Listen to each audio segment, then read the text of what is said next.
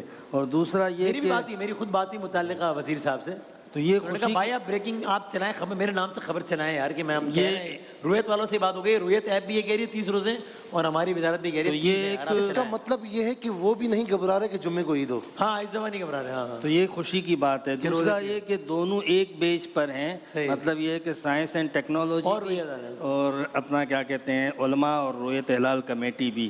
تو یہ بھی ایک اطمینان ہو جاتا ہے کہ دونوں متفق ہے اس بات پہ، تو شکوک و شبہات کی گنجائش کم ہو. اچھی بات ہے یہ جو ایک پیج پہ ہونا اچھی بات ہے. صحیح، سب ایک پیج پہ آ رہے ہیں، اچھی بات ہے.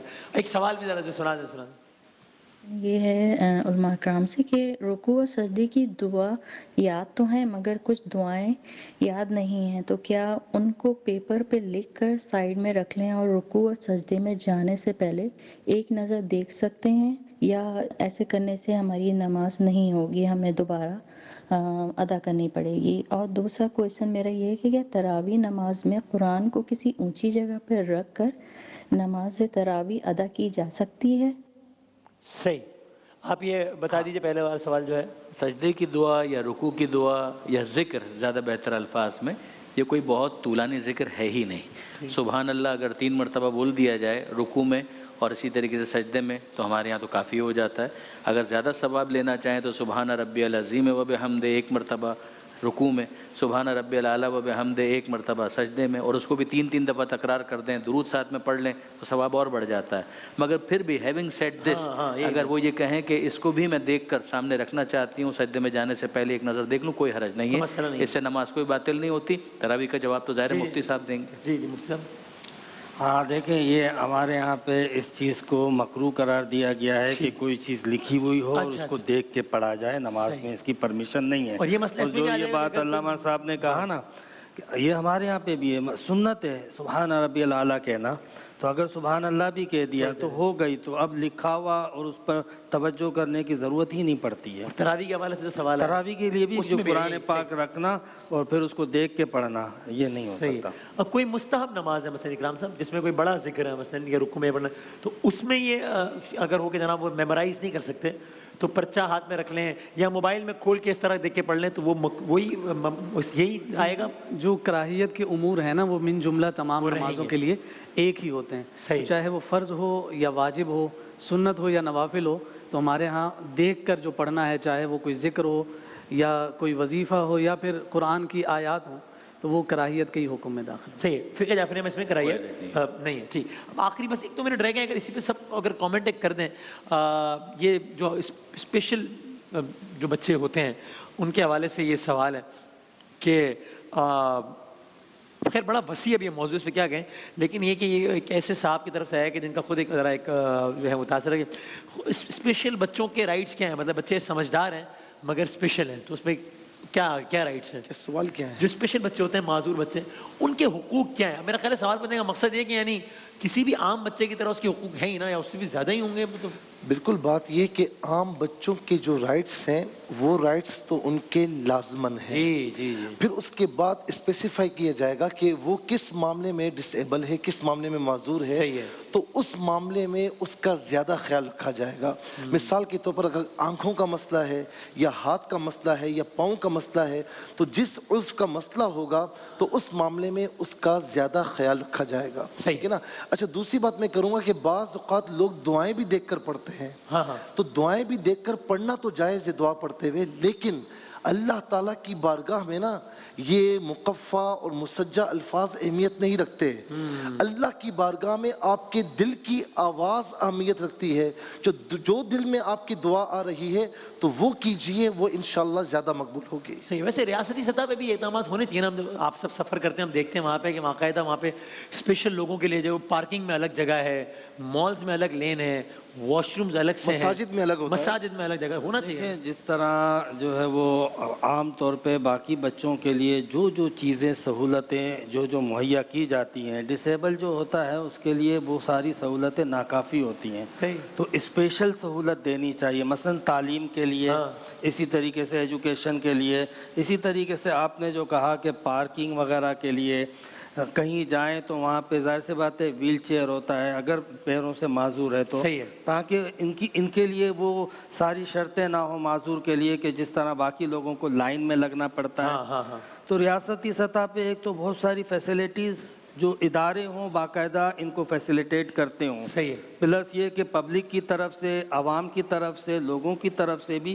ڈسیبل لوگوں کا خصوصی طور پہ ہر معاملے میں خیال کرنا، ان کو اس لائن میں نہ لینا جس لائن میں اچھا ایک بات میں بھی کہوں گا قبلہ مفتی صاحب کی باتوں کے اس میں کہ دیکھیں یہ بڑے نازک ہوتے ہیں اور بڑے حساس ہوتے ہیں، خاص طور پر بچہ ہو اور بچوں کو آپ گھمانے لے کر جا رہے ہیں، بھیا تم نہیں جا سکتے ہو، ایسا نہ کریں، ویل چیئر کا بندوبست کریں، کسی طریقے سے بھی ان کو اور بچوں کے ساتھ لے کر جائیں۔